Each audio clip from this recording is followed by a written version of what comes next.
Football എന്ന് കേൾക്കുമ്പോൾ തന്നെ മലയാളികളുടെ മനസ്സിലേക്ക് ഓടിയെത്തുന്ന പേരുകളിലൊന്നാണ് മലപ്പുറത്തിൻ്റേത്. അത്രമാത്രമാണ് ആ നാടും ഫുട്ബോളും തമ്മിലുള്ള ആത്മബന്ധം. കാൽപന്തിനെ ജീവവായു പോലെ സ്നേഹിക്കുന്നവരുടെ നാടാണ് മലപ്പുറം. അതുകൊണ്ട് തന്നെ മറ്റെന്തിനേക്കാളും അവർക്ക് വലുത് ഫുട്ബോൾ തന്നെയാണ്. അതിപ്പോൾ സ്വന്തം കല്യാണമാണെങ്കിൽ പോലും. കല്യാണ ദിവസം പരീക്ഷാ ഹാളിലേക്ക് ഓടിവരുന്ന വധുവിനെക്കുറിച്ചുള്ള ഒരുപാട് വാർത്തകൾ കണ്ടിരുന്നു. ഇവിടെ കല്യാണ പന്തലിൽ നിന്നൊരു വരൻ ഓടിയെത്തുന്നത് ഫുട്ബോൾ മൈതാനത്തേക്കാണ്. അഖിലേന്ത്യാ സെവൻസ് ഫുട്ബോളിലെ വമ്പന്മാരായ ഫിഫ മഞ്ചേരിയുടെ താരം റിദ്വാനാണ് കഥയിലെ നായകൻ.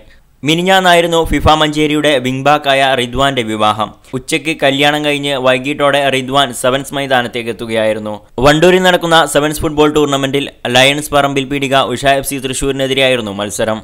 ടൂർണമെന്റിന്റെ സെമി ഫൈനലായതുകൊണ്ടും തന്റെ സാന്നിധ്യം ടീമിന് വളരെ നിർണായകമാണെന്ന തിരിച്ചറിവുമാണ് റിദ്വാനെ മൈതാനത്തെത്തിച്ചത്. മത്സരത്തിൽ ഫിഫ മഞ്ചേരി എതിരില്ലാത്ത ഒരു ഗോളിന് വിജയിക്കുകയും ചെയ്തു. ഇതോടെ സോഷ്യൽ മീഡിയയിലൂടെ ഫുട്ബോൾ പ്രേമികൾ റിദ്വാനെ അഭിനന്ദിക്കുവാനായി ഓടിയെത്തുകയാണ്. നിരവധി പേരാണ് കാൽപന്തിനോടും ടീമിനോടുമുള്ള താരത്തിന്റെ അർപ്പണബോധത്തെ അഭിനന്ദിച്ച് രംഗത്തെത്തിയത്. മലപ്പുറം കാളികാവ് സ്വദേശിയായ റിദ്വാൻ 2018-2019 സെവൻസ് ഫുട്ബോൾ സീസണിലാണ് ഫിഫ മഞ്ചേരിയിലെത്തുന്നത്. കൂടുതൽ ഫുട്ബോൾ വിശേഷങ്ങൾക്കായി യൂട്യൂബ് ചാനൽ സബ്സ്ക്രൈബ് ചെയ്ത് ബെല്ലൈക്കൺ ക്ലിക്ക് ചെയ്യൂ.